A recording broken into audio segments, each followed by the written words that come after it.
À Paris, j'avais une agence de communication. Donc je me suis occupé de relations presse, de relations publiques, de création d'événements notamment. Et puis avec la technologie qui commençait déjà à être extrêmement aboutie, on pouvait se permettre de travailler à distance. Je me suis très rapidement aperçu que je pouvais vivre à la campagne tout en gardant un micro-réseau parisien. Alors néo-rural, je récuse, parce qu'à partir du moment où on fait partie d'un territoire, il ne devrait y avoir aucune espèce de différence. En Bourgogne, il y a vraiment une distinction qui est faite. Et sur le long terme, je connais des gens qui habitent ici depuis 30 ou 40 ans, qui sont toujours considérés comme extérieurs.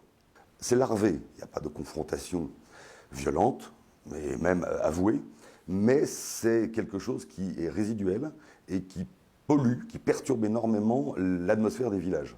Je ne peux pas parler à la place des autres, mais je sais que ce sentiment est partagé. Alors il est extrêmement exacerbé aujourd'hui. En perspective des élections, forcément, il y a toujours une espèce d'excitation. Bon, c'est compréhensible. Enfin, comme je ne suis pas un perdreau de l'année et que j'ai, en tant que correspondant de Lyon Républicaine, par exemple, participé aux dernières élections de 2014 et celles d'avant également, donc si vous voulez, il y a quelque chose d'assez simple à comprendre, c'est que aujourd'hui, les gens des territoires ruraux, y compris les néo-ruraux d'anciennes souches, entre guillemets, on se comprend, se sentent totalement à l'abandon, totalement en situation de ne plus être des citoyens au même titre que les autres. C'est-à-dire qu'on est, grosso modo, pour aller très vite, je vais caricaturer, nous sommes des citoyens de seconde zone, de troisième zone. Et là, je ne vais pas développer, mais on peut parler de la mobilité, on peut parler des services publics, à tout niveau. Il y a réellement un problème qui, une fois de plus, contribue à ce que les gens nés, et il y en a de moins en moins, mais enfin bon, les gens qui se sentent appartenir au territoire avec une légitimité supérieure aux autres, puissent dégager une forme d'hostilité, encore une fois, qui est extraordinairement dommageable à l'atmosphère des communes.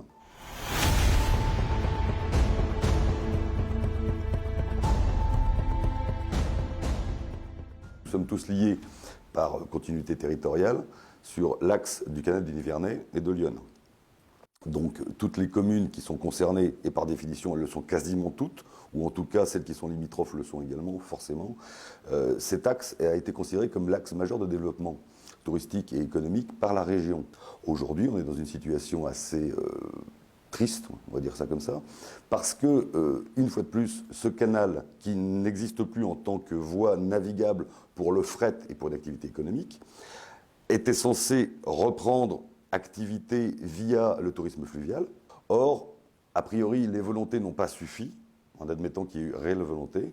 Et donc, c'est un exemple parmi tant d'autres où les territoires sont laissés en déshérence par rapport à des évidences qui ont déjà été conceptualisées par nos politiques au sens large, nos responsables.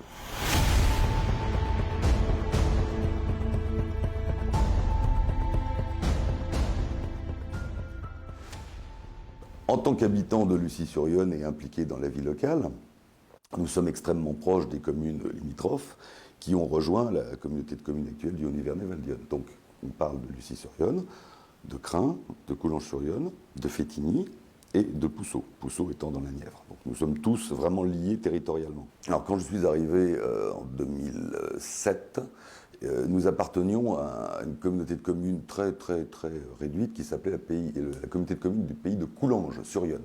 Bon. Et puis rapidement, les autorités ont décidé de fusionner les communautés de communes existantes en trouvant que leur structure était trop réduite pour avoir suffisamment d'influence. Ce qui était tout à fait compréhensible. La communauté de communes du pays de Coulanges-sur-Yonne a été fusionnée, je ne vais pas dire d'office, mais enfin ça s'est fait quand même d'une façon très dirigiste, avec la communauté de communes de Forterre. Ça a donné la communauté de communes de Forterre et de pays de Coulanges. Ensuite, il y a eu une seconde opération de fusion des communautés de communes qui n'était pas encore assez satisfaisante aux yeux des autorités, via une loi qui s'appelle la loi NOTRe, qui est une nouvelle organisation territoriale de la République. On a dit aux gens, vous allez vous fusionner encore, alors qu'ils venaient à peine d'intégrer la dernière fusion. Aujourd'hui, nous sommes dans une situation un peu particulière, puisque Lucy-sur-Yonne, Crin, Coulanges, Fétigny et Pousseau, qui appartient à la Nièvre, alors que les 4 que je viens de citer appartiennent à Lyon, ont fait sécession, ont quitté la communauté de communes de Puisaye, qui avait donc englobé les 2 communautés de communes dont j'ai parlé, celle du pays de Coulanges-sur-Yonne et celle de Forterre, pour se retrouver donc associés à la communauté de communes elle-même fusionnée avec le Val de Sauzet, etc., qui s'appelle aujourd'hui Communauté de communes du Haut-Nivernais-Val d'Yonne. Et actuellement, nous sommes en situation de nous demander si cette appartenance à la communauté de communes actuelle est totalement maîtrisée par les responsables de cette communauté de communes. Au moment où on parle, dans le contexte des futures élections municipales, qui donc ont une implication directe avec la nouvelle communauté de communes, puisque ça sera toujours la même, mais elle sera sans doute agie par d'autres personnes, il y a un projet de créer une commune nouvelle. Nous avons, à Lucie-sur-Yonne en l'occurrence, mais d'autres y pensent sans doute, j'espère, ce projet de créer une commune nouvelle. Tout le monde peut comprendre que la mutualisation des moyens, secrétariat, etc., budget, projets, territoriaux, ultra-locaux, serait évidemment bénéficiaire de la fusion des communes, ce qui ne veut pas dire qu'on abandonne, il faut que les gens comprennent qu'on n'abandonne pas une souveraineté de communes, elles existent toujours, mais elles sont simplement appelées aujourd'hui comme une nouvelle, sachant que nous nous appuyons sur un existant. On n'est pas en train de rêver quelque chose d'absolument abstrait, on est en train de parler de quelque chose qui fonctionne sur l'ensemble du territoire français, sur l'ensemble du département, de nos départements, puisqu'on parle de la Nièvre et de l'Yonne en l'occurrence. Une commune nouvelle qui fonctionne va s'émanciper forcément de l'influence de la communauté de communes. Sachant que la communauté de communes du Haut-Nivernais-Val-d'Yonne est totalement balbutiante, puisque c'est l'issue d'une fusion de fusions, et qu'il y a, on ne va pas s'en cacher, des conflits d'intérêts entre certaines composantes, comme on l'a dit tout à l'heure. Dans ces conditions-là, il n'est pas du tout certain que ce projet de commune nouvelle puisse arriver à un consensus, pour la simple et bonne raison qu'encore une fois, on est dans le putain de facteur humain dont parlait Rive, c'est-à-dire que les gens ne veulent pas prendre en compte des réalités dont ils sont tout à fait conscients pour aboutir à des solutions pratiques.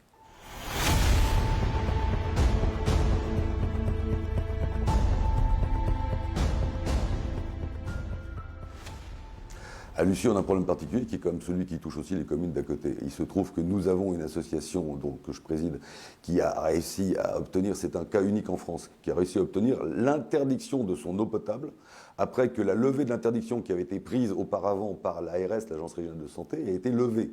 Donc nous sommes en situation actuellement de ne pas boire l'eau du robinet parce qu'elle est polluée, sachant que celles de Coulanges et celles de Crin sont plus polluées encore que la nôtre au moment où je vous parle. Il se trouve que notre référé au tribunal administratif de Dijon a fait en sorte que, il y a une interdiction totale. Attention, interdiction totale, c'est pas interdiction partielle. Interdiction totale, ça veut dire qu'on ne peut ni boire, ni cuire, ni l'utiliser pour se laver les dents, ni faire la toilette des nourrissons.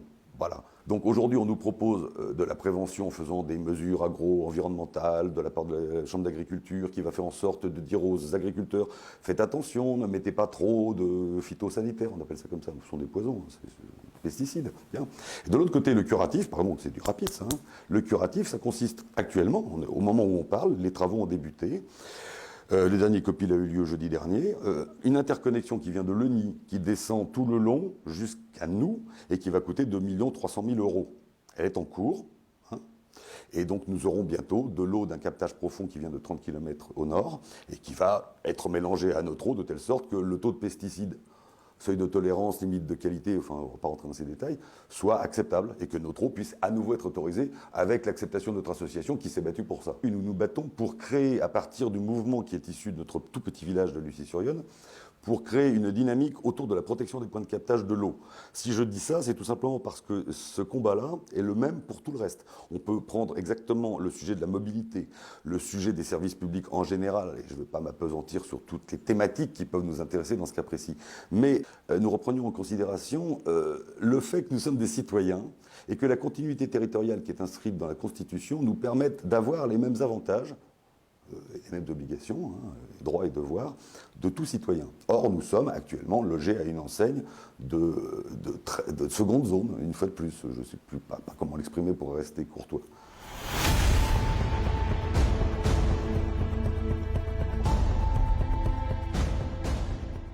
S'il n'y a pas de boulot dans les campagnes, les gens ne viendront pas y habiter.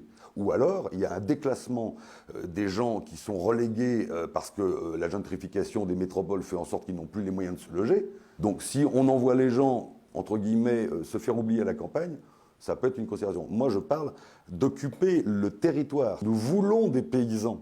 C'est repeupler les campagnes avec des gens qui vont cultiver la campagne. Parce que si c'est pour mettre des lotissements, en dépit du bon sens, avec des PLU non maîtrisés un peu partout, ça, on sait très bien le faire puisque c'est ce qui est fait depuis l'après-guerre. Bon, Donc on parle d'aménagement du territoire. Alors, espace rural, tout ça, c'est de la sémantique, ça n'a aucun intérêt. Alors moi je ne veux pas avoir l'impression de critiquer l'ensemble des responsables depuis toujours, c'est pas vrai. Il y a des gens qui font un très bon travail. Après, il y a des réalités qu'il faut connaître, c'est-à-dire comment les strates administratifs fonctionnent. Il faut savoir les échelons. Donc on partait de la commune. On part de la commune, on va sur l'éventuelle commune nouvelle, on va surtout vers la communauté de communes, ensuite on va sur le département, ensuite le département va sur la région par définition. Et l'association de la Bourgogne et de la Franche-Comté ne fonctionne pas mieux que les communautés de communes qu'on a fusionnées récemment. C'est le même problème. Il est simplement élargi au niveau régional. Voilà. Et ça, c'est valable pour toutes les régions.